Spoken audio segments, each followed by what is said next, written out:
사실 추정 원칙 연구가 18년도에 처음 시작됐을 때 당시 이제 지금 국립중앙의료원장님 주영주 교수님께서 PI를 하셔가지고 시작을 했었는데 당시에는 그 과제 제목 자체가 당연 인정 기준이었습니다.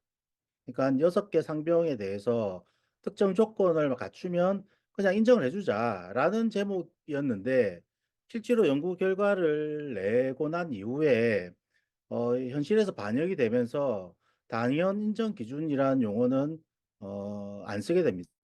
그러니까 한마디로 인정 기준이라고 볼 수 없었던 거죠. 처음에는 인정 기준처럼 해서 근로복지원단 내부에서 지침처럼 하려고 하다가 결국에는 당연히 인정되는 기준이 아니라 주요하게 현장 조사가 생략되는 기준으로 바뀌게 됩니다. 그래서 실제로 추정 원칙이 적용된다고 하더라도 바로 인정이 되는 것이 아니라 칠판위의 판정을 거치게 됩니다.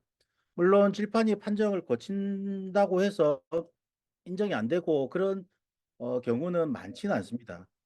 나중에도 말씀드리겠지만 적용률 자체가 워낙 낮기 때문에 추정 원칙이 적용되는 경우에는 거의 대부분 승인이 되게 됩니다. 그렇지만 그렇다고 해서 인정 기준으로 볼 수 있는가에 있어서는 저는 연구 책임자로서 인정 기준이라고는 볼 수 없다. 왜냐하면 재판이 판정을 다시 한번 거쳐서 거기에서 당연히 인정되는 게 아니라 불승이 되는 사례들도 많지는 않지만 있기 때문에 인정 기준이라고 볼 수 없다. 이렇게 보고요. 경총에서 주로 얘기하는 게 이제 일정 기준으로 사용되는 부분과 그 다음에 역학적 근거가 없다라는 주장들을 많이 하게 됩니다. 그러니까 한마디로 출제 원칙을 어, 대상 직종들 선정을 할 때 주되게 판단했던 것들이 그동안에 승인된 승인율 이런 것들을 가지고 선정을 했기 때문에 이거는 역학적 근거가 없다 이런 주장들이었습니다. 사실 뭐 일견 타당한 지점들도 있을 수 있다고 생각합니다. 근데 경총에서 주로 주장하는 내용들은 이런 식입니다. 그러니까 한마디로 그래서 어떤 특정 직종에서 위험 요인이 밝혀지고 그 직종에서의 특정 질환의 유병률 그러니까 뭐 질환이 많이 발생한다 이런 식의 역학적 근거가 없지 않느냐 뭐 이런 식의 주장인 거죠. 그런데 이런 주장들은 일견 타당해 보이지만 사실상 현실성이 전혀 없다고 생각을 합니다. 왜냐하면 모든 직종, 모든 업종에 대해서 또는 모든 작업에 대해서 다 일일이 뭐 위험성 평가, 부담 평가를 해가지고 어, 파악하는 것 자체가 불가능할 뿐더러 그동안에 근골계 질환의 역학적 연구도 그런 식으로 진행되지가 않았습니다. 우리나라 같은 경우에도 2000년대 초반에 근골 질환이 상당히 문제가 됐을 때 그때는 일부 이제 연구 논문들도 뭐 특정 직종에서 유병률이 어떻더라 또는 인간과학 평가를 했을 때 위험률이 어떻더라 이런 연구들이 일부가 있었습니다만 그때 당시에 국한됐고요. 이제는 그런 연구는 하지도 않고 할 필요도 없습니다. 아시다시피 근골계 질환 연구는 대개 부위별 위험 요인이 어떤 건가? 예를 들어서 허리 같은 경우에는 뭐 역학적 연구 우리 나요시 98년도 문건처럼 뭐 허리 같은 경우에는 전신 진동, 뭐 중량물 취급, 자세 요인 이런 것들이 부담 요인이다. 이렇게 이런 식의 연구들을 주로 많이 해왔었죠. 그래서 부위별로 부담 내용과 그 다음에 질병에 대한 그 관련성 이런 것들을 주로 연구를 해왔던 겁니다. 그렇기 때문에 개개별 작업이나 직종별로 분석을 하고 이렇게 할 필요가 없었던 거죠. 그런데 이제 우리가 질판위에서 실제로 판정을 할 때는 그동안의 근골계 질환의 역학적 연구, 부위별로 위험 요인을 연구한 역학적 연구를 기반으로 기반을 가지고 판정을 하게 된다 아닙니까? 그래서 그리고 이제 직종의 저희가 추정의 원칙 연구를 진행할 때 한 해의 승인율이 높은 것을 가지고 근거를 삼은 게 아니라 여러 해 꾸준히 승인율이 80% 이상 이런 식의 직종들을 이런 직종들 대상으로 추정 원칙 대상 직종을 삼았기 때문에 결코 역학적 연구가 없는 것들이 아니라 질판위 과정 우리의 직관 전문의들의 판단 과정에서 역학적 연구들의 결과들이 판정에 녹아들어 있다. 그런 상태에서 승인율이 이제 뭐 상병 미확인 같은 것을 제외하면 실제 승인율은 90%에서 100%에 이르는 직종들이거든요. 그렇기 때문에 역학적 근거가 없다. 이렇게 주장할 수 있는 것은 아니라고 생각을 합니다. 그래서 저는 추정의 원칙에 포함된 대상 직종의 의미는 그동안의 역학적 연구 결과를 바탕으로 직관 전문의들이 일관되게 부담 작업, 그 해당 질병을 일으킬 수 있는 부담 요인을 갖고 있는 그런 직종이다. 이렇게 정의하는 게 맞다. 이렇게 생각을 하고요. 그리고 대상 직종을 선정할 때도 이제 그 경총의 비판 지점들은 작업 회사마다 다를 수 있지 않느냐라는 이제 지적들이죠. 그런데 내용을 추정원칙 대상 직종들을 보시면 아시겠지만 대부분은 회사마다 크게 작업 형태나 작업 내용이 다르지 않은 직종들로 선정이 되었습니다. 그러니까 훨씬 더 직종들은 많은데 예를 들어 제조업에서 부담 직종들을 상당히 많죠. 많은데 상당 직종들이 다 빠졌습니다. 대표적으로 뭐 기계 가공이라든지 또는 뭐 그 물류센터라든지 이런 쪽에 환자들도 많고 신청돼서 승인받은 사람들도 많은데 그런 직종들은 회사 작업 형태나 이런 것들이 회사마다 많이 다를 수 있기 때문에 넣고 싶어도 승인율이 높아도 넣을 수가 없었던 거고요. 반면에 뭐 조선용접공, 치부공, 뭐 도장공 또는 건설의 형틀 목공 뭐 등등 철근공 이런 직종들은 그 작업 형태나 또는 이제 부담 내용 자체가 어 현장이 다르고 회사가 다르다고 해서 크게 다르지 않다. 그렇기 때문에 일관된 승인율이 나왔던 부분이고 그래서 그런 직종들로만 이제 선정을 했다. 최대한 선정을 했다. 이렇게 이해를 하시면 되겠습니다. 자, 그다음에 이제 우리 학교원들 중에서도 산재 신청 증가를 조장하고 있다. 추정의 원칙이 또는 이번 학회에서 우리 A코 학회에서도 좀 나왔지만 이제 소음성 난청 문제들도 있었죠. 그래서 노무사만 배불리는 측면이 있다. 뭐 이런 식의 비판들이 내외부적으로 좀 있어 왔습니다. 근데 이제 추정의 원칙이 산재 신청을 조장하고 있다. 그런 부분들도 일부가 있을 것으로 생각됩니다. 그렇지만 그게 다라고 얘기할 수는 없습니다. 그러니까 산재 신청이 증가되고 있는 거는 근골계 질환이나 소음성 난청에만 국한된 거 아닙니다. 거의 모든 분야에서 다 신청이 증가하고 있는 거고요. 이렇게 증가하는 데는 여러 가지 기여 요인들이 있습니다. 그래서 뭐 산재 그 적용 대상이 확대가 되는 것들, 그 다음에 또 승인율이 근골계 질환 같은 경우는 높잖아요. 갈수록 승인율이 계속 높아지고 있는 추세에 있기 때문에 그런 것들이 이제 그 신청 증가를 유도하는 측면들도 있다라는 생각이 들고요.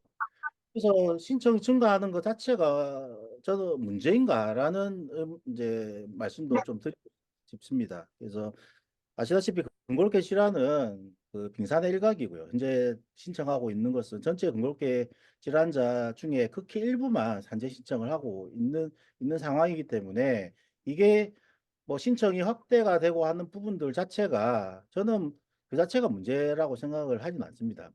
다만 소음성 난청 같은 경우에는 일부 좀 불합리한 승인으로 간주가 되는 측면들도 일부가 있다고 생각이 되고요. 그런 식으로 승인되지 않아야 될 사람들이 승인되는 경우가 있다면 그거는 이제 문제가 될 수 있고요. 그게 이제 그런 요인으로서 추자의 원칙이 작용하고 있다면 이제 문제가 될 수 있다고 생각합니다. 그런데 문제는 추자의 원칙이 적용된다고 해서 아까 말씀드린 다 승인되느냐? 그렇지가 않고요. 그렇지가 않고 오히려 현재 그 추정 원칙은 적용이 거의 안 되고 있습니다. 그 오일회태에서도 말씀드린 것처럼 21년도 14,000여 건의 공공기실화 신청 건수 중에 330건 정도가 추재 원칙이 적용이 됐거든요. 불과 한 2, 3% 정도 전체 신청 건수의 2, 3% 정도밖에 적용이 안 되고 있고요. 그래서 신청 추재 원칙이 승인율에 아주 기여를 했다 이렇게 볼 수가 없습니다. 추정의 원칙이 적용이 안 돼도 그 추정의 원칙 대상 직종 중에 거의 상당수가 적용이 되지 않고 있음에도 90% 이상 승인이 되고 있는 게 현실이고요. 자, 그렇다면 왜 적용률이 낮은가? 그거는 현재 추정의 원칙은 단일 상병, 단일 신청 상병일 때만 적용되기 때문에 그렇습니다. 그래서 회전계 파열이라면 회전계 파열로만 신청된 경우에만 추정의 원칙이 적용이 되고 부상병이 붙는다. 예, 충돌 증후군이 붙는다든지 관절 와선 파열이 같이 부상병으로 붙는다면 추정의 원칙이 적용이 되지 않습니다. 그것을 개선하기 위해서 21년도에도 어, 좀 적용을 확대할 수 있는 방안을 저희 연구진에서 제시를 했지만 이게 복합상병, 즉 무상병이 이런 경우에도 적용이 될 수 있도록 안을 냈지만 현재 적용 그 경총의 아주 극렬한 반대 때문에 아마도 이번에도 적용이 확대 방안은 적용이 되지 않을 것 같습니다. 현재 정부 하에서는 아마 적용이 안 될 가능성이 좀 충분히 있지 않을까 생각이 되고요. 그렇지만 이제 적용이 저는 확대가 되는 게 필요하다. 그게 근로복지공단의 이제 그 업무 부하나 이런 부분을 줄여주는 측면들도 있고, 그러니까 그런 측면들도 뭐 충분히 이 추정 원칙 적용이 기여할 수 있기 때문에 노동 그 산재 신청 기간의 축소를 하는데 추정 원칙 충분히 기여할 수 있어 현재 그 산재 노동자들의 여러 가지 고통들을 줄여주는데 충분히 기여할 수 있다고 생각하기 때문에 확대가 되어야 된다 이렇게 생각을 하고요. 그 다음에 또 한 가지 여러 가지 또 의문점들이 취재 그 현장 조사를 안 하면 조사가 불실해지는 게 아닌가 이런 우려를 할 수도 있는데요. 사실 어, 출제 원칙에 포함된 대상 직종들은 대부분 기존에 부담 작업 내용들은 잘 알려져 있기 때문에 현장 조사를 생략할 수 있다고 간주되는 직종들이잖아요. 조선 용접을 하는데 직종이나 이런 것 종사 기간이나 이런 것들을 파악하면 어느 정도 부담 여부나 이런 것들 우리는 판단할 수 있는데 다만 뭐 현장 조사를 생략한다고 해서 조사를 아예 안 하는 것이 아니라 기본 조사는 다 하게 됩니다. 그래서 조선 용접공이라 하더라도 자동 용접을 수행했는지 수동 용접을 수행했는지는 기본 조사에서도 다 파악이 될 수가 있습니다. 그렇기 때문에 현장 조사를 생략한다고 해서 조사 자체를 안 하기 때문에 부실해진다. 조사가 부실해진다. 이렇게 생각하시는 것은 너무 좀 지나친 기우다. 이런 말씀을 좀 드립니다. 자, 그래서 출생 원칙을 관련된 말씀은 여기까지 말씀드리고요. 본격적으로 퇴행성 근고기 질환 협착증과 하지관절염 중심으로 말씀드리도록 하겠습니다. 21년도 저희가 분석한 자료 14,000건을 전수 분석했을 때 경추, 요추 협착증과 슬관절염의 승인율은 이렇습니다. 그래서 경추 협착증이 35% 정도, 요추 협착증이 43%, 그 다음에 슬관절염은 59%가 승인되고 있습니다. 그러니까 생각보다도 승인율이 예상보다 높다. 이렇게 물론 지역 편차는 많습니다. 그러니까 경남, 부산 쪽이 조금 이제 협착증 같은 경우는 좀 낮은 편이고요. 서울, 경기나 광주 쪽이 좀 높은 편입니다. 그리고 평균 연령들도 보시면 57세에서 59세, 60세 정도. 표준 편차를 봤을 때 대개 이제 60대 그 50대 초반부터 60대 중후반까지 퍼져 있는 것을 확인할 수가 있겠습니다. 보통 우리가 근골격 질환의 업무 관성을 따질 때 뭐 여러 가지 고민을 하지 않습니까? 이게 작업 관련 질환이다 보니까 이제 개인적 요인이 개입돼 있어서 어쨌든 근골격 질환은 대부분 퇴행성 질환 형태로 나타난다는 것은 뭐 잘 알고 계실 거고요. 그래서 이제 진단이 확인이 되는지 안 되는지 또는 업무 부담 유무 그리고 종사 기간 그다음에 이제 진단 내용들도 판단하는데 되게 좀 중요한 요인이 될 수가 있겠습니다. 그래서 뭐 추간판 탈출주 같으면 프로트루저인지 벌징인지 또는 익스트루저인지 여기에 따라서 판단의 내용이 많이 갈리기도 하고요. 근데 상대적으로 자연경과와 진행을 비교하는 경우는 상대적으로 좀 적기도 합니다.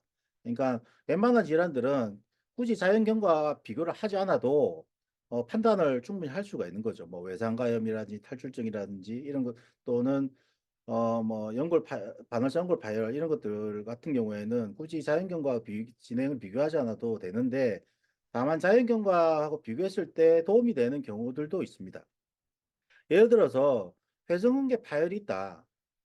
만약에 60세 이하에서 대정의 파열도 구분을 해가지고 부분 파열이 있고 전층 파열이 있고 그 다음에 완전 파열 이렇게 세 가지 정도로 구분할 수 있을 때 60세 정도 이하의 연령에서 전층 파열은 자연경과로 일어나기가 좀 어렵다고 저는 판단합니다.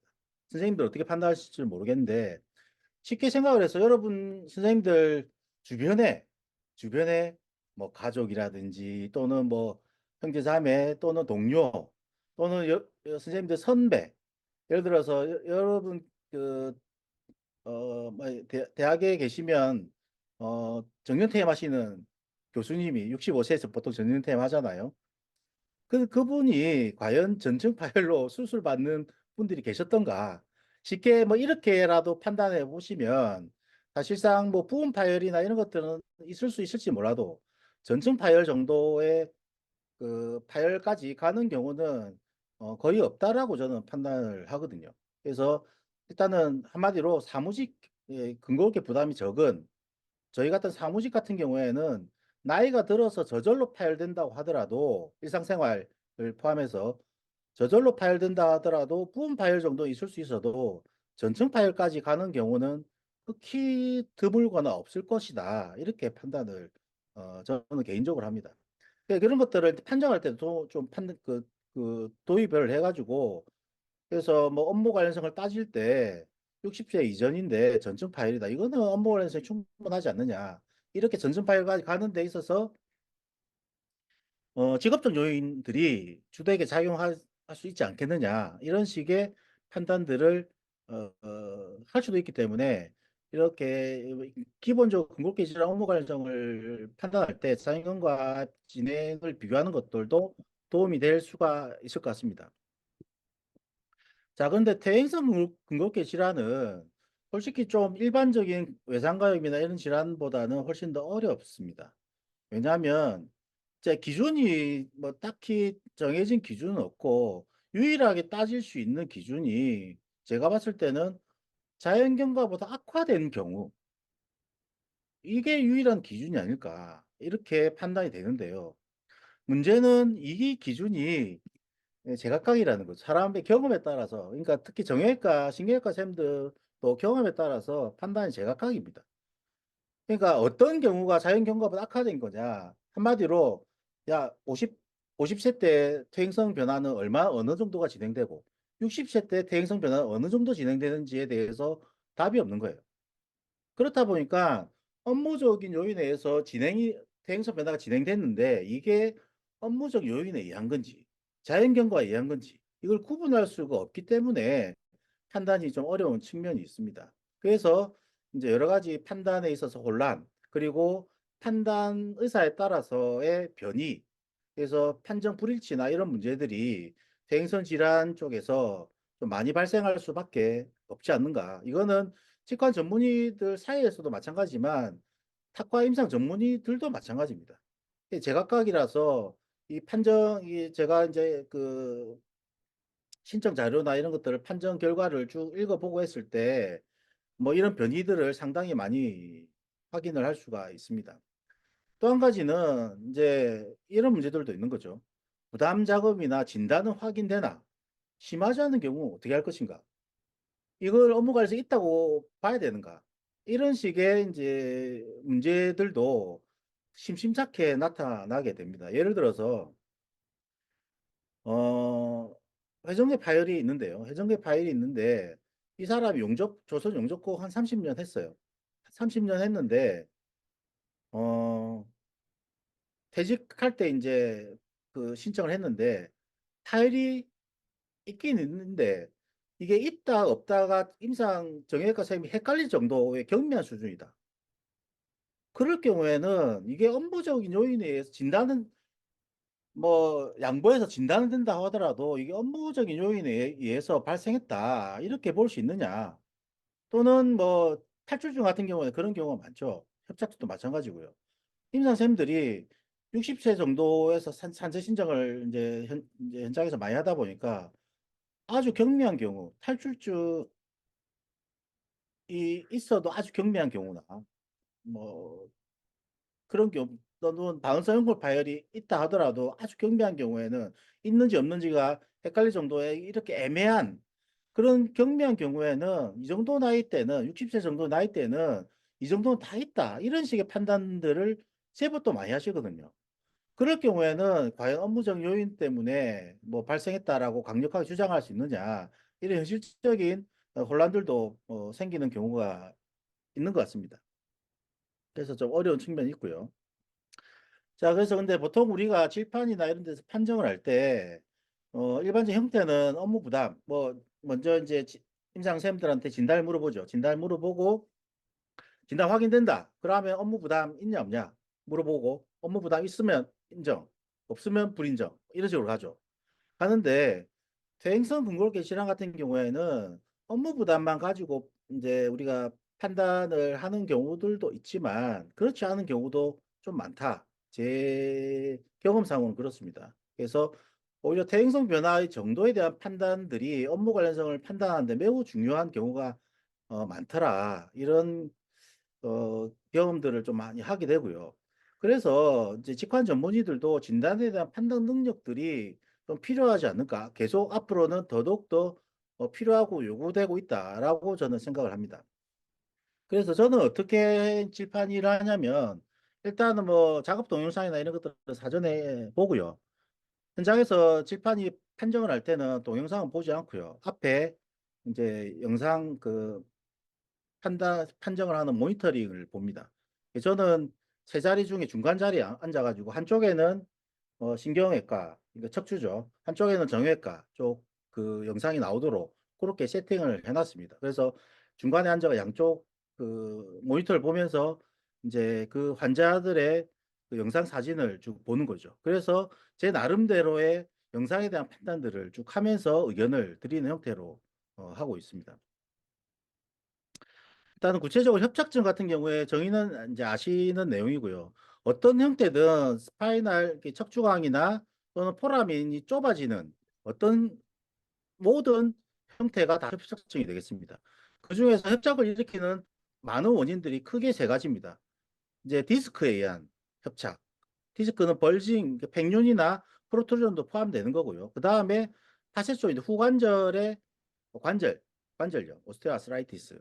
그 다음에 이제 리가먼트 프라브 황색인대의 테크닝 이런 것들이 주되게 그 협착을 일으키는 요인이 되고 뭐 일부에서는 이제 스폰딜로리스테시스 이제 그 전방전이증에서 협착이 되는 경우도 있겠습니다. 이거는 뭐 충분히 구분될 수 있는 거니까요. 일반적인 부분은 아니라서 제외하고 대개는 이제 디스크와 파쇄 조인트 그리고 황색인대 에 의해서 협착이 주로 일어나게 되죠.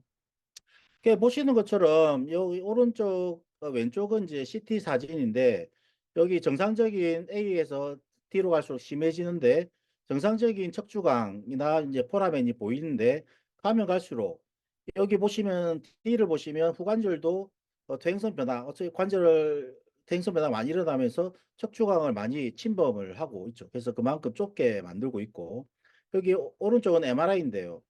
보시면 C나 D를 보시면 벌징이 되게 이제 쭉 심해진 포라멘을 좁게 만들고 그 다음에 어 뒤에 사진을 보시면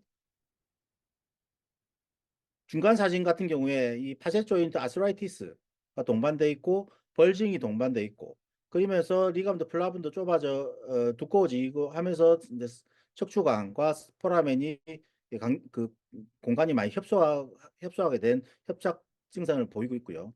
첫 번째 사진 같은 경우에도 벌징이 있으면서 리가먼트 프라붐이 아주 매우 두꺼워져 있으면서 그 커넬을 많이 좁게 만들어서 신경 압박을 하고 있는 사진을 볼 수가 있겠습니다.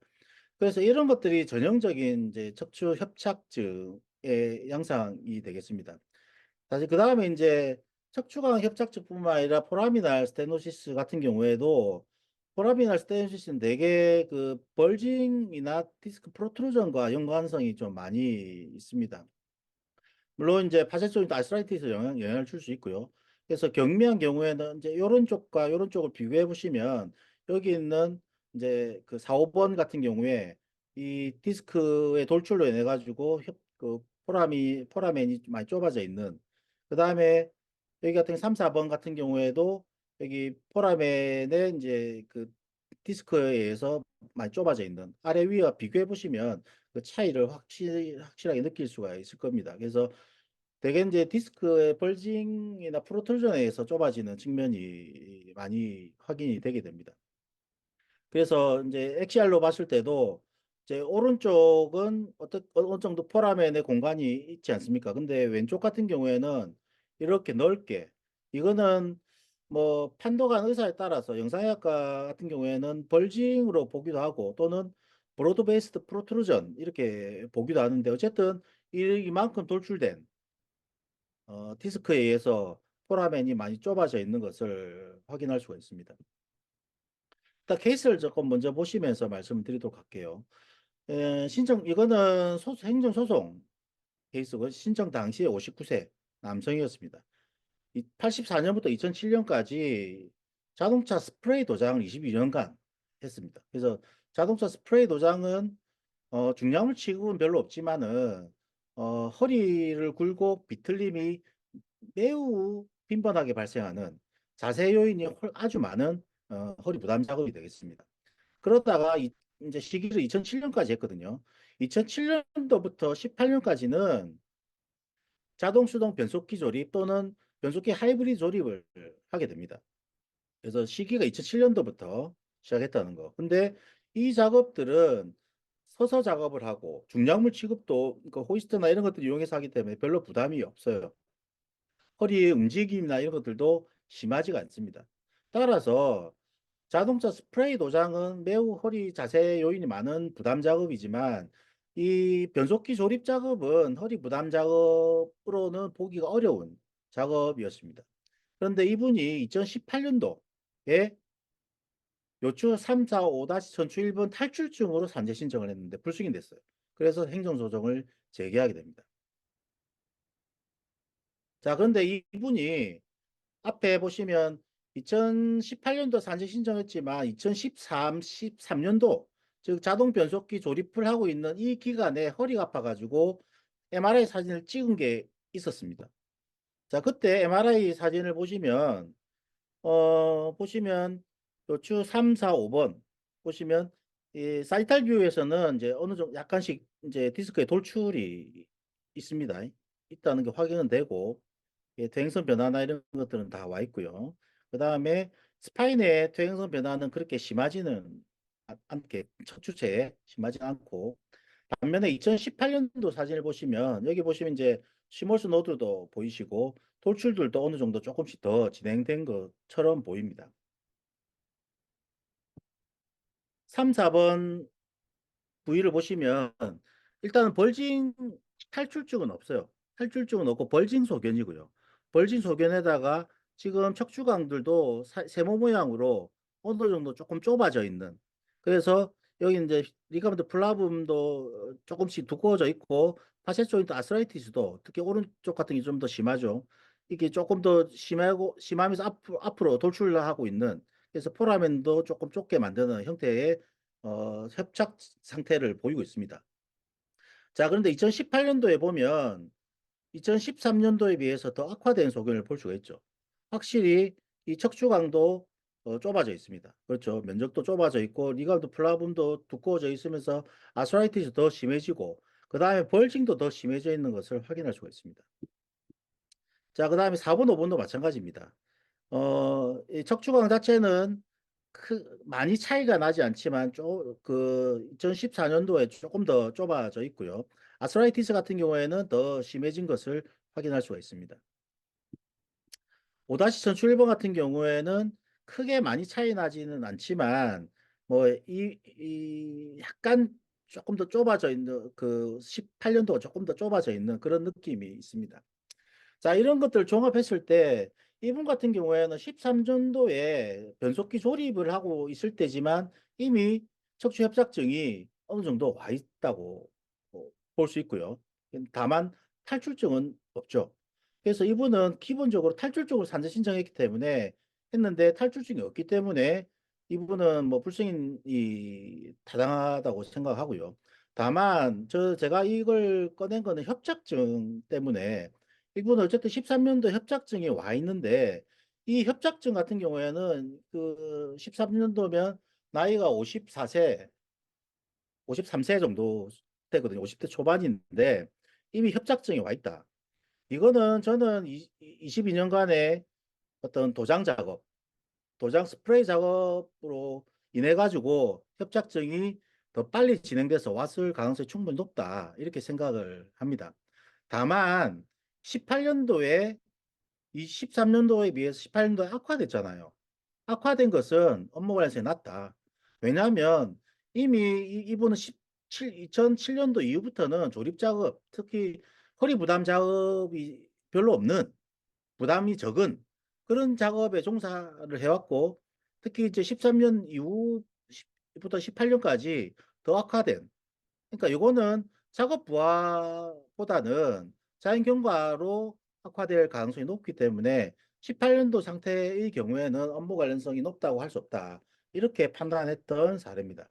그래서 이런 걸 판단하기 위해서는 기본적 그 협착증에 대한 진단을 본인이 할 수 있어야만 이걸 비교해서 업무 관련성을 판단할 수가 있는 거죠. 그래서 이런 것들을 봤을 때 저는 직관 전문의들도 이런 진단에 대한 판단들을 정형외과, 신경외과 쌤들한테 그냥 무조건 맡기는 게 아니라 이런 진단에 대한 판단들이 업무 관련성을 판단하는데 매우 중요한 요인으로 작용할 수 있기 때문에 이런 판단들을 할 수 있어야 된다라고 의견을 말씀드리고요. 다만 이제 고민 지점은 제가 조금 의견을 드리는 거는 제 의견입니다. 벌징에 의한 협착증은 저는 우리가 인정을 할 때 조금 제외해야 되는 게 아니냐 이런 의견을 좀 드리는 건데요. 사실 우리가 이제 벌징 같은 경우에는 현재 업무상 질병으로 보고 않고 있지 않습니까? 그렇기 때문에 만약 임상 선생님들한테 협착증 있냐 없냐? 라고 묻는다면 벌지에 의한 협착증도 협착증이라고 얘기하시는 분들도 있을 거고요. 아니라고 얘기하는 분들도 있을 겁니다. 예, 근데 저는 이제 포라미날 스테노시스, 이게 벌징에 의한 포라미날 스테노시스를 포함해서 벌징에 의한 협착증, 즉 이제 파세 조인트나 또는 이제 뭐 리가드 플라브움의 티크닝에 의한 스파이널 커넬이 좁아지는 형태의 그 협착증이 진정한 협착증이고 벌징에 의한 협착증은 그거는 벌징 자체를 인정하고 있지 않은 상황에서는 협착증으로 인정을 어, 하는 게 저는 아니다. 좀 그 맞지 않다. 이런 생각을 갖고 있습니다. 근데 다만 포라미날 쪽의 스테노시스는 좀 달리 판단할 수 있다는 생각이 들고요. 왜냐하면 우리가 탈출증으로 신청을 하는 많은 경우가 프루트루전인 경우도 많거든요. 근데 이제 센트럴 프루트루전인 경우에는 사실상 탈출증으로 판단을 거의 신경외과 선생님들 안 하거든요. 안 하는데 포라미날 프루트루전인 경우에는 신경압박이 나오는 게 워낙 심하기 때문에 그런 경우에는 치료의 필요성이 있습니다. 그래서 그럴 경우에는 프루트루전을 보통 이제 탈출증이 아니니까 인정을 안 해주는 경우라도 포라미날 쪽에 프루트루전은 탈출증으로 주장하거나 아니면 그 척추공 협착증으로 판단을 해서 이거는 주장해 볼 수 있겠다. 그래서 이제 디스크에 의한 협착증은 벌징에 의한 것은 제외를 하는 게 맞지 않을까라는 제 의견이고 포라미날 스테노시스는 프로트루전인 경우에는 뭐 탈출증 내지는 협착증으로 주장을 하는 게 좋지 않을까 이런 생각을 해봅니다. 문제는 이제 연령에 따른 협착증의 정도를 우리가 정답이 없다는 게 문제인데요. 어쨌든 저는 개인적으로는 제 개인적인 판단으로는 50대 이전에 척추강이 좁아지는 형태의 협착증은 업무 관련성이 높다라고 판단해도 무방하지 않을까라는 생각을 하고 있고 제 개인적 의견은 다만 50대 이후에는 조금 신중한 판단이 좀 필요할 것 같습니다. 왜냐하면 앞에 케이스에 보신 것처럼 50대 중반 이후에는 퇴행성 변화의 진행 속도가 좀 가속화되는 측면이 있습니다.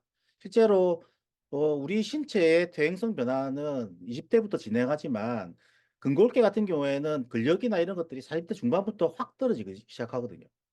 그런 것들을 감안했을 때 어떤 해부학적 변화나 이런 것들은 50대 중반 이후에는 급격히 진행될 가능성이 있기 때문에 50대 이후, 중반 이후에 협착증인, 그 전에 이제 협착증은 충분히 업무 관련성을 높게 봐줄 수는 있어도 이후에는 여러 가지 걸 좀 따져서 좀 봐야 될 것 같은데 기본적으로 이 MRI에서 협착증, 그 퇴행성 변화 정도를 잘 판단하는 게 필요할 것 같습니다. 그래서 우리가 디스크 퇴행은 이제 펌한 그레이드로 판단하고 기본적으로 이제 이 척추체의 찌그러짐 또는 이제 오스테오파이트 형성 이런 것들 좀 봐주시면서 특히 엑시알 뷰에서 아까 뭐 보여드린 팔셋 조인트나 이런 프라붐의 이 프라붐에 의한 이제 스파이널 스테노시스 이런 것들을 좀 잘 볼 수 있었으면 우리가 업무 관련성 그 협착증에 대한 업무 관련성을 판단하는데 많은 도움이 되지 않을까 이렇게 생각을 합니다.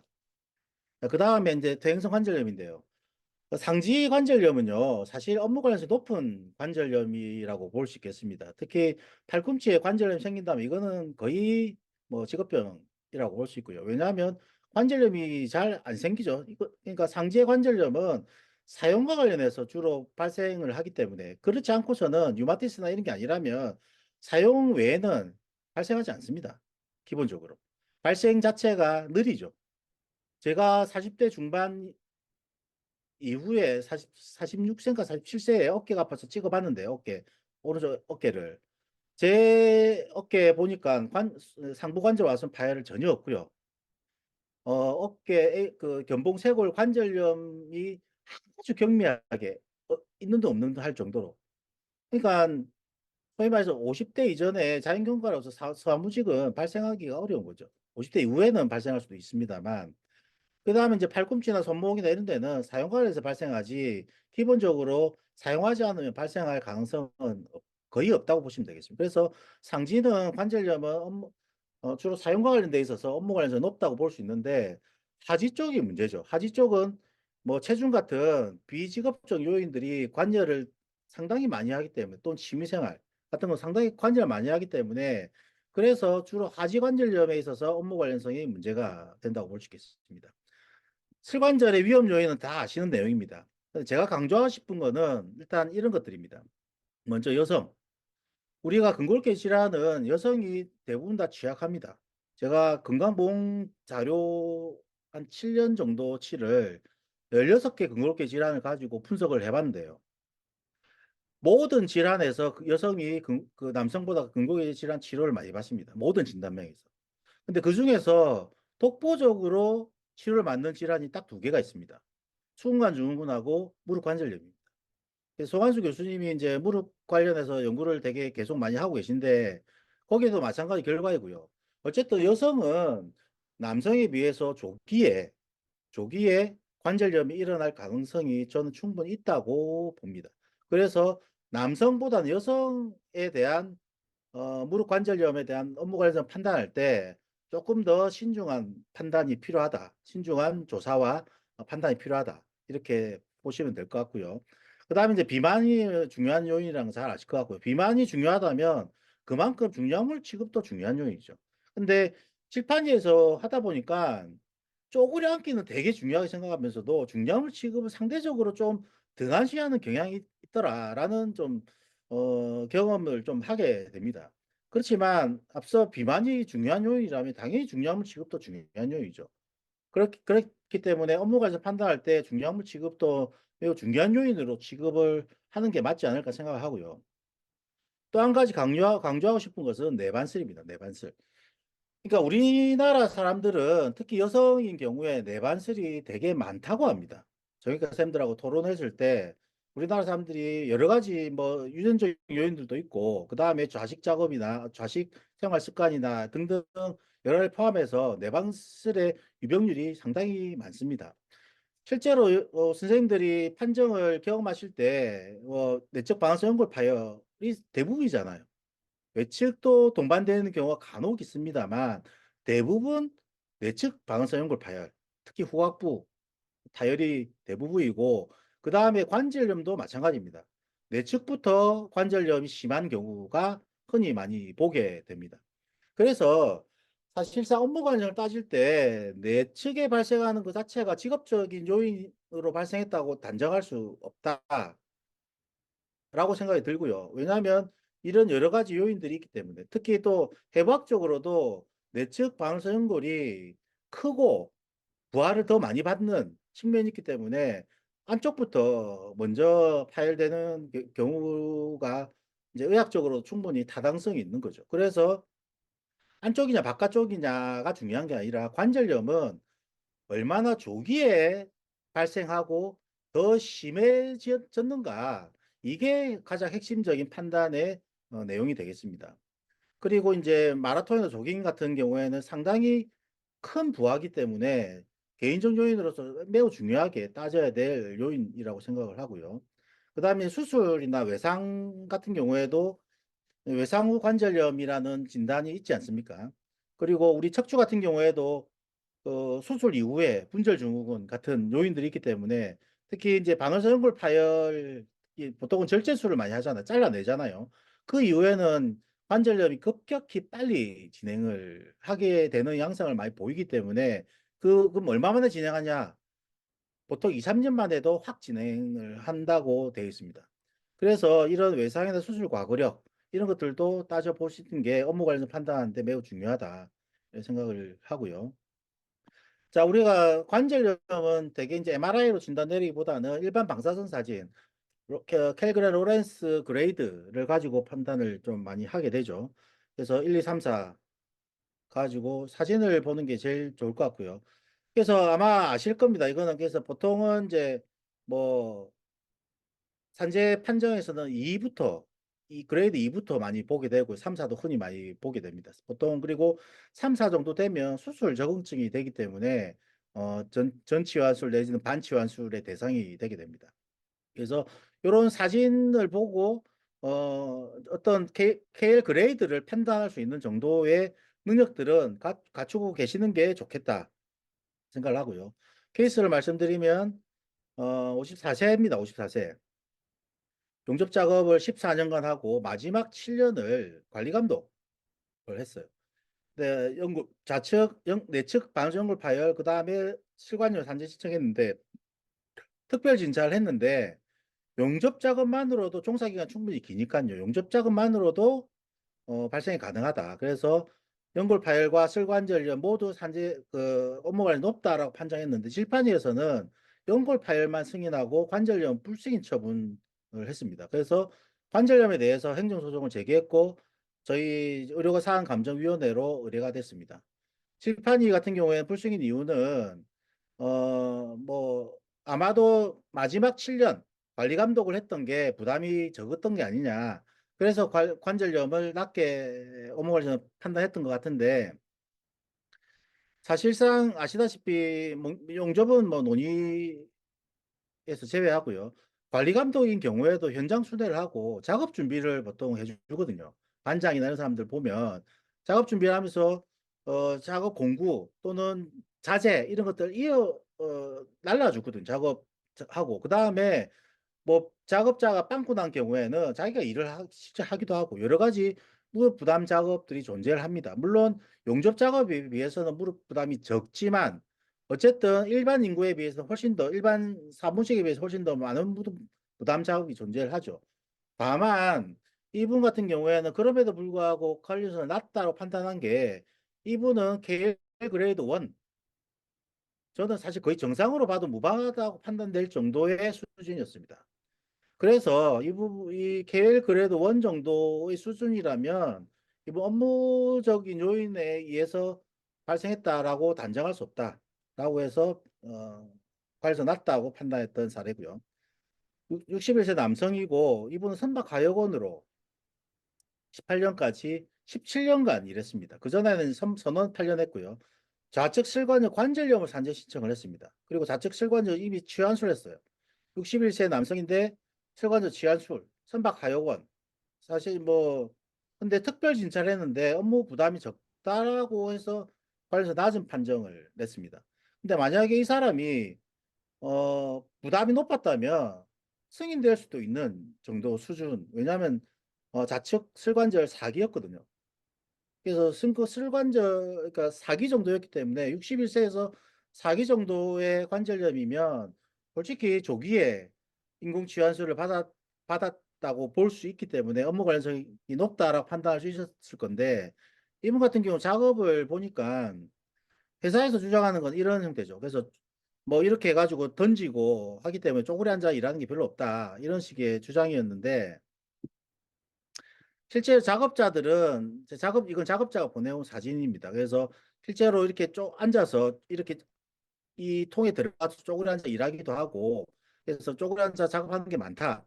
그 다음에 이 작업만 하는 게 아니죠. 선박 하역이라 물품들은 상당히 다양하기 때문에 이 작업 말고도 중요물 취급이라든지 쪼그려 앉아 일하는 것들이 워낙 많다. 이런 주장을 했습니다. 그래서 사실상 업무 부담이 높을 수도 있다라는 생각이 들었고요. 다만 이 사람은 이제 사기였는데 다른 쪽을 봤거든요. 오른쪽을 보니까 1, 2기 정도 수준이에요. 왜 내측만 사기냐? 이게 좀 희한한 거죠. 그러니까 오른쪽은 1, 2기 정도. 나이에 비해서 더 많이 진행했다고 보기 어려운데 내측만 사기인 거예요. 그래서 내측만 이제 관절 치환술을 한 거죠. 근데 이제 이렇게 특정 부위만 관절염이 심한 경우는, 왜냐하면 이제 양쪽으로 같이 온다고 봤을 때 사실상 업무적 요인에 의한 것은 1, 2기 정도 수준으로 오는 게 맞지, 사기로 온 것은 아마 알려지지 않은 외상이라든지 확인되지 않은 외상이라든지 이런 것들이 더 큰 영향을 줬을 가능성이 높겠다. 그래서 업무 관련 낮다라고 판단했던 케이스입니다. 이거는 이제 마지막 케이스인데요. 50세 남성이고 이거는 족관절입니다. 사용자의 PC 선형했고요. 그다음 이 사람이 18년 10월 달에 우측 족관절 다발성 인대 파열로 산재 요양을 했습니다. 그래서 복귀했는데 PC 선형은 하지 않았고 다른 작업을 하다가 20년 3월에 재요양을 했습니다. 재요양했는데 진단은 외상후 관절염이에요. 그러니까 이때 관절 그 인대에 손상이 있었기 때문에 그 이때 수술을 받았고 그 이후에 이제 외상후 관절염 이렇게 그 주장을 해가지고 재요양을 하게 됩니다. 근데 이 재요양 기간 중에 좌측 족관절 관절염 추가 장벽을 신청했는데 불승이 돼서 행소소송을 걸어서 의료사항감정위원회로 나왔습니다. 사실 신청 이유는 이제 발목 부담 작업이고 했던 성형 작업이, 그 다음에 오른쪽 발목 부상 때문에 왼쪽에 부담이 많이 치우칠 수밖에 없었다. 이게 주장인데, 불측인 이유는 어, 상병은 확인되는데 이 특별한 병역 사고 경력이 없다. 그리고 성형 작업으로 인한 부담은 낮다. 이렇게 해서 불승이 됐던 사례고요. 2018년도, 그러니까 환자가 우측 족관절을 다쳤을 때, 인대 파열이 있을 때 사진입니다. AP밖에 없어가지고, 근데 보시면 이 오른쪽이고요. 오른쪽에도 보시면 여기에 이제 울퉁불퉁하죠. 울퉁불퉁하고 골격이 자라 있고, 여기도 골격이 자라 있고, 여기 안에도 골격이 형성되어 있는 걸 볼 수 있고요. 반면에 그때 다치지 않았던 오른쪽에도 보시면 여기에 보면 동일한 관절염 소견이 보이고 있습니다. 여러 요 관절 부위에도 골격이 자라 있고 여기 말레우스 이쪽 표면에도 보면 울퉁불퉁한 형태의 골격이 자라 있고 여기도 골격이 자라 있는 관절염의 형태를 볼 수가 있습니다. 그래서 한마디로 2018년도에 이미 다치 당시에 왼쪽에 족관절에 관절염이 와 있었던 겁니다. 그래서 2020년도의 사진도 보면 이제 양쪽 사진인데 동일한 그 2018년도하고 비교했을 때 AP에서 별로 차이가 없는 상태의 족관절 관절염이 확인되고 있습니다. 근데 이 사람의 특이점은 취미생활이 조기입니다. 조기. 그리고 PC 성형은요, 동영상을 봤을 때 일단 서서 주로 일을 하게 되고 그 다음에 4, 5m 정도 사이를 왔다 갔다 하는 정도. 자세적으로 봤을 때는 엉거주춤한 자세 이런 것들은 존재를 하고요. 그 다음에 대차를 끄는 한 500kg 정도의 대차를 끄는 작업들은 존재를 합니다. 그렇지만 일반적으로 족관절의 관절염은 일관된 결과가 별로 없습니다. 없고 현재 위험 요인이 뭔가도 정확하게 잘 모릅니다. 어떤 것들이 족관절염을 일으킬 수 있느냐는 뭐 어쨌든 관절염이기 때문에 발목의 사용, 이 발목을 굽혔다 굴곡했다 신전했다 또는 비틀는 건 이런 것들이 많은 작업이라면 부담 작업이라 할 수 있을 건데 솔직히 조선소나 건설에서 일관되게 그럼 족관절염이 많이 발생하느냐 일관되지 않거든요. 그래서 현재 문헌상으로는 본인의 80%는 족관절염의 7, 80%는 외상으로 되어 있습니다. 그래서 판정에서도 질판위에서도 외상의 과거력이 없기 때문에 그리고 PC 성형 작업이 족관절염을 일으킬 정도의 부담이 아니다. 그렇기 때문에 뭐 이 관련성이 낮다라고 판단했던 거고 거기에 대해서 저도 동의를 해서 업무 관련성 낮게 봤던 겁니다. 그래서 저는 이제 하지관절염 같은 경우에는 제 의견은 그렇습니다. 65세 전후에 3기 이상의 관절염은 업무 관련성 높다고 볼 수 있지 않겠느냐. 왜냐하면 3기 이상이면 어쨌든 치환술을 해야 될 가능성이 높고 보통 일반 인구에서 치환술이 70대 이후에 주로 이루어진다는 것을 감안했을 때 아까 그리고 그 승인 연령들의 표준 편차를 봤을 때 65세 전후 정도 해가지고 3기 이상의 관절염이면 업무 관련성을 좀 높게 볼 수 있지 않을까. 물론 예외적으로 건설 같은 경우에는 70세를 넘어가도 좀 충분히 가능하다. 물론 이제 그 전제는 최근까지 작업을 한 경우에 그렇지만 3년 이상 내지는 5년 이상 넘어간 경우에는 조금 판단하기 어렵다는 생각이 들고요. 그다음에 여성은 조기에 발생할 가능성, 그다음에 가능하면 양쪽 무릎을 같이 비교를 해가지고 정도를 좀 판단하는 게 같이 비교하는 게 업무 관련해서 판단하는 데 도움이 되겠다 생각이 됩니다. 조카즈 같은 경우에 외상 유무가 매우 중요할 것 같고요. 조깅 같은 취미 생활은 매우 위험한 개인적 요인으로 생각을 하는 게 좋겠다 생각합니다. 끝으로 저는 이제 애매한 경우들이 많지 않습니까? 종사기간 10년을 기준으로 10년 이상이면 보통 이제 관절염을 발생이 가능한 것으로 판단하는 경우가 좀 많은 것 같은데요. 10년 미만이면 관절염은 불식이 낼 것인가? 또는 업무 부담이 애매한 경우들이 사실 많지 않습니까? 판단이 어려운 경우가 많지 않습니까? 그럴 경우에는 어떻게 판단해야 되냐? 저도 잘 모르겠어요. 다만 저는 큰 전제 조건은 이렇습니다. 업무적 요인이 아니라면 그럼 만약 비직업적으로 발생이 가능한가? 이런 경우죠. 그런 판단들을 해야 되는 게 아닌가. 그래서 비직업적으로 발생이 가능하지 않다. 즉 자연경과로서 저렇게 발생할 가능성이 높지 않다면 저는 업무적인 요인으로 보는 게 타당하다라는 이제 좀 의견을 말씀드리는 거고요. 예를 들은 것 아까 처음에 얘기한 것처럼 뭐 회전근 전증 파열 이런 것들이죠. 제가 한번 학교에서 소개시켜 드린 적이 있는데 전화 교환은 2년 했어요. 그러니까 두 명 일하다 한 명으로 줄어들면서 동료의 전화를 이렇게 팔을 이렇게 뻗어가지고 옆에 책상에 전화를 땡겨받는 이런 작업을 2년 동안 했거든요. 그런데 2년이라고 하는 기간은 너무나 짧지 않습니까? 우리가 회전근 파열이라고 파열을 발생한다고 이제 볼 때는 2년이라는 기간이 너무 짧기 때문에 칠판위에서 당연히 불승이 됐죠. 이분이 나이가 40세 여성이었어요. 발생 당시는 39세. 그런데 그 파열이 어떤 상태였냐면 왼쪽 어깨에 극상근 전층 파열이었어요. 그리고 우세손이 오른쪽인데 오른쪽은 파열이 없었어요. 건점 정도 있을까 말까 한 정도 수준이었어요.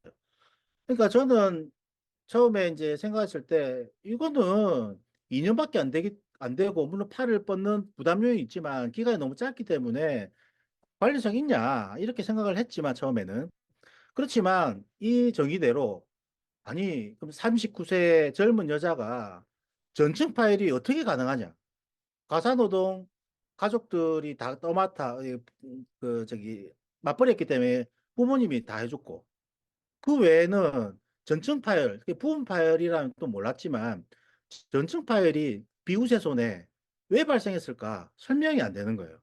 그래서 그거를 근거로 해서 어 소송 걸어가지고 1심에서 이기고 2심 지금 진행 중입니다.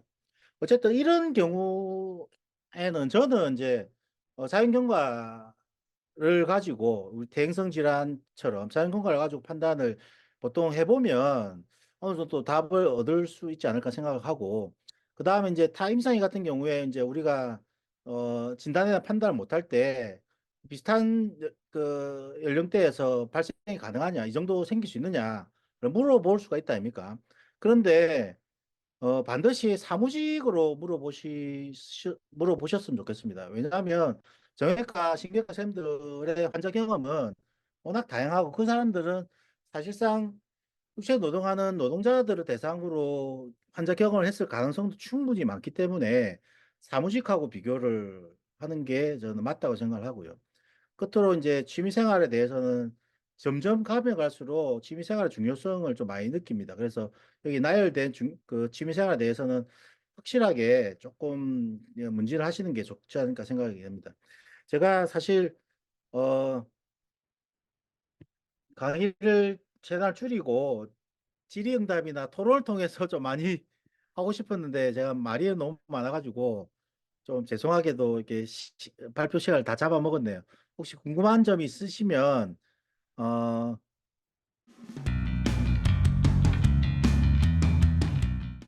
네, 그 KL 그레이드 2인 경우가 많은데 늦추기 위해서 경골 수술을 받고 산재 신청한 경우가 대부분이라 그리드 3로 확기하는 데는 제한이 있습니다. 아, 제 확실한 내용은 아닙니다만 임상 정형외과에서 관절 그 치환술하는 그 보험 적용 기준이 있는 것으로 알고 있습니다. 그게 보통 3기 이상으로 하고 있는 것으로 알고 있거든요. 그런 측면에서 2기를 했다는 부분들은 솔직히 조금 과잉 진료인 측면이 있다고 생각이 되고 특히 2기 같은 경우에는 증상이 있다고 해서 수술하는 거는 조금 문제가 있다고 생각이 되고요. 그래서 물론 이제 어쨌든 이기 같은 경우에는 임상적인 증상이나 이런 부분들도 조금 차이가 워낙 좀 크고 수술의 필요성이나 이런 것들이 떨어지기 때문에 뭐 저는 제 개인적으로 3기로 생각을 하는데 뭐 2기부터 좀 따져보자고 하는 부분에 있어서는 앞으로 좀 토론이 좀 있었으면 좋겠습니다. 그리고 강말 선생님 채팅창으로 연락 주셨는데요. 리가멘트 플라본 비대오에 의해서 생기는 그 협착증에 대해서 어떻게 생각하시는지 의견 질의 들어왔습니다. 그 리가멘트 플라붐은 그냥 이제 테이크닝이 있고요. 그 다음에 오시피케이션, 그러니까 고라가 있다 아닙니까? 고라 형태로 나타나는 형태들도 있는데 사실은 그거는 유전적인 요인이 관여하는 경우가 사실상 좀 많아 보입니다.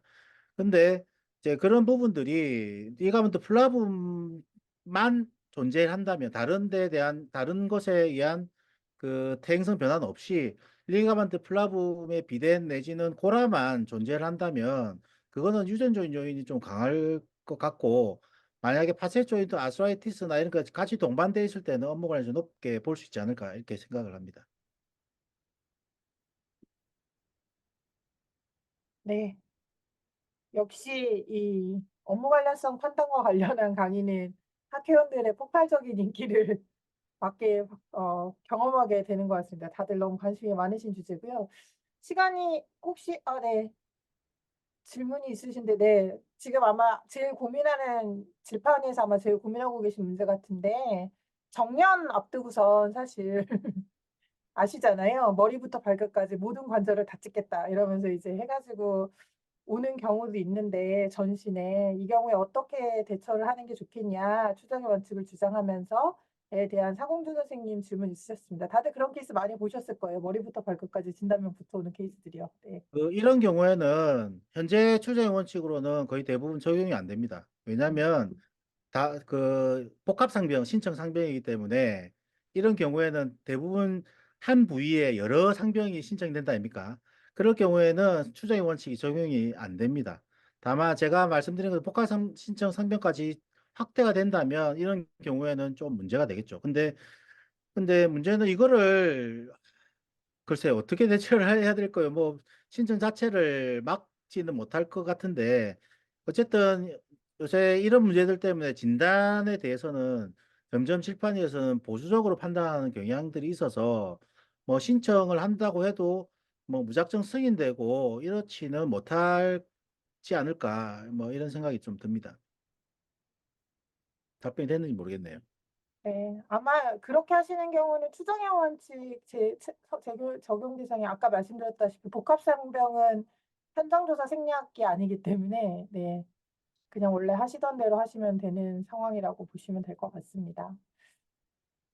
아마 질문들이 더 많으실 것 같기는 한데 시간이 좀 지나서요. 오늘은 이 정도에서 마무리하려고 하고요. 저희가 아마 겨울방학 중에 학회원분들한테 학술위원회 차원에서 필요하신 주제에 대한 뭐 그 의견을 구글 폼이나 이런 걸 통해서 좀 받아보려고 합니다. 뭐 듣고 싶으신 강의 있으시거나 적절한 연자 있으시면 그때 추천해 주시면 학회의 이름으로 한번 섭외에 나서 보도록 하겠습니다.